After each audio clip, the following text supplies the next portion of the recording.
take your lens cap off. That's good. Oh, yeah. It says Handycam. Is it working? And it says touch panel LCD. Good God. Easy Handycam. Oh, it's made by Zeiss. Oh no, Carl Zeiss something. Lens. Oh, it's a Zeiss lens. Swiss, aren't they, Zeiss?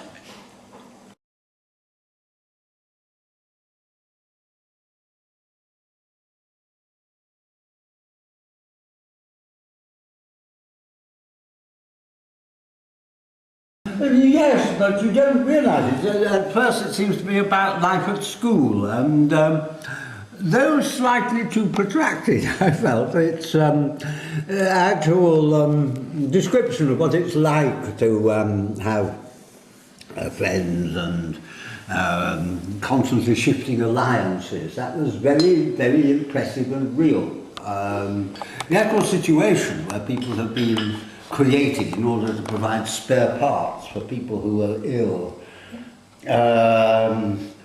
It becomes almost like a metaphor for all sorts of things, I suppose. Slavery, concentration camps, even the unemployed in a sense. It's a very Kantian book because it's about using people as means rather than allowing them to be an end in themselves. And that is very impressive.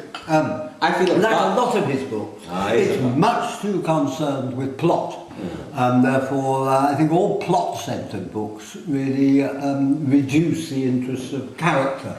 All the cards remain in the hands of the author rather than generously allowing the characters themselves to hold several cards and develop in their own way. So the characters don't really interest you all that much, but the situation does, and at the end it becomes almost intolerably moving. The idea of these people who suddenly discover that nobody really has ever been interested in them except one or two people who think that they ought to be taken seriously and that they are full human beings, but on the whole they're just a sort of spare parts for other healthy people or otherwise healthy people. And that sense of the negligible, of the neglected, and what it's like to be such a person is extremely moving. So that I'm not ashamed to say that I did produce several tears at the end of the book. Towards the end of the book. It did move me intensely. If there were such, I mean, if it was realism and there were such people, then it would be useful to have one who was bred up to give you new ears. Yes, they could give me new ears, I suppose, though I think it would be rather difficult to replace because it's the whole it goes through to the brain, you see. So, what else would you have replaced apart from your ears and the whole ear canal? Would you? What, to have replacement? Yes. Well, I wouldn't have anything replaced on me, and I want to hang on to it, thank you very much. That's good.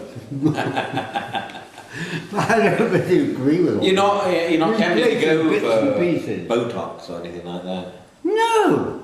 It took me ages to wear glasses, didn't it? Because I thought, well, I'm just a naturally short-sighted person.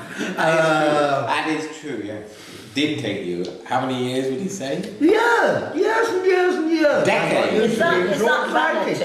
I used to ask old ladies at the bus stop, could you tell me the number? I don't think it was vanity. They were delighted. Brian's view is that it's not so much vanity, it was nature. That he feels as if you ought to put up with whatever you've got and shouldn't try to improve it. Until what turned you about the glasses then? Not being Why did you tell me about what made you change your mind and have glasses? Because I simply got fed up of asking all those old ladies the numbers of buses. They were starting to get a bit familiar, if I remember. No, I think they were starting to get slightly resentful. Was it the same old ladies that you kept asking? They may have found that suspicious, of course. They may have thought it was a sort of yes, but I was getting fresh, as it were. Fresh! My God, what That's a word. an old word. That's an old-fashioned word, if you like. Yes, there's an old person getting fresh.